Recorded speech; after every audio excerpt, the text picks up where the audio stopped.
बात અત્યારે મળી રહેલા અગત્યના સમાચારની સીધા આપને લઈ જઈશું કે જ્યાં દેવેન્દ્ર ફડણવીસ અને અण्णा हजारे વચ્ચે વાતચીતની જે ચર્ચા હતી તે આખરે પૂર્ણ થઈ ગઈ છે અને બજેટ સત્રમાં લોકાયુક્ત પ્રસ્તાવ મંજૂર થશે તેવી ખાતરી પણ આપી દેવાઈ છે। આપણે જણાવી દઈએ કે સીએમ દેવેન્દ્ર ફડણવીસ અને अण्णा हजारे વચ્ચેની બેઠક પૂર્ણ થઈ ગઈ છે।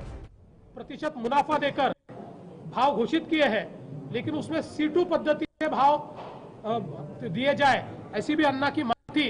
वो मांग हो चाहे बाकी भी कृषि से संबंधित जितनी मांगे आदरणीय अन्ना जी ने दी थी, उसके ऊपर एक समिति तैयार हुई है जिसमें भारत के कृषि मंत्री स्वयं उस समिति की अध्यक्षता करेंगे।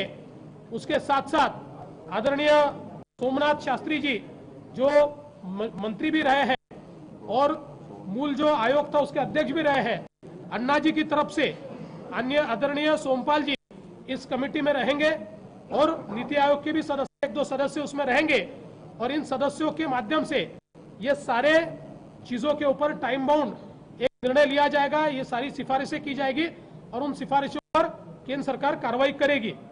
उसके साथ साथ अन्ना जी ने यह भी निवेदन किया था कि ये जो प्रधानमंत्री किसान सम्मान निधि योजना तैयार की है कि जिसमें किसानों को 6,000 रुपया सीधे केंद्र सरकार दे रही है, अन्ना जी का मानना था कि उसमें भी बढ़ोतरी की जाए।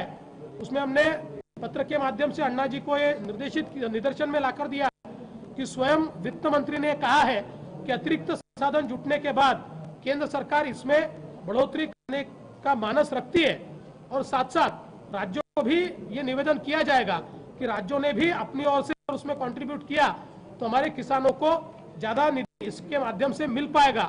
तो इन सारी मांगों को लेकर एक सकारात्मक इस प्रकार की चर्चा होने के बाद उस लेटर हम लोग आदरणीय अन्ना जी को दे रहे हैं। आदरणीय अन्ना जी से हमने ये निवेदन किया है कि अब इस अनशन को वो पीछे ले। अन्ना जी हम सभी के धरोहर है और इसलिए यहाँ के सारे गांव के लोग भी अभी इकट्ठा है, उन्होंने भी इसमें साथ दिया है। महिलाएं बहुत बड़े पैमाने पर है, उन सभी का मैं आभार व्यक्त करता हूँ। अन्ना जी की टीम का भी आभार व्यक्त करता हूँ। बहुत समय तक सारी चर्चा चली। हमारे पोपटराव जी पवार जो आदर्श गांव के प्रमुख है वो भी इस चर्चा में थे, उन्होंने भी इसमें सकारात्मक हमको मदद की है, उनका भी मैं आभार व्यक्त करता हूँ। और मुझे विश्वास है कि अन्ना जी ने जो चीजें यहाँ सामने रखी हुई है वो सारी सकारात्मकता के साथ सरकार उसके ऊपर निर्णय करेगी और इसलिए मैं अन्ना जी का भी बहुत आभार व्यक्त करना चाहता हूँ।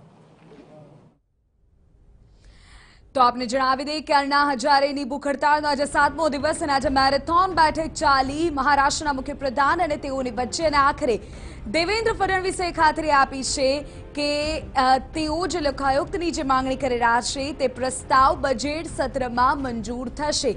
जे खेडूतोने लईने तेओनी मांगणी छे तेओने लईने पण सरकार सकारात्मक अभिगम अपनावी रही छे तेवुं पण स्पष्ट कर्युं।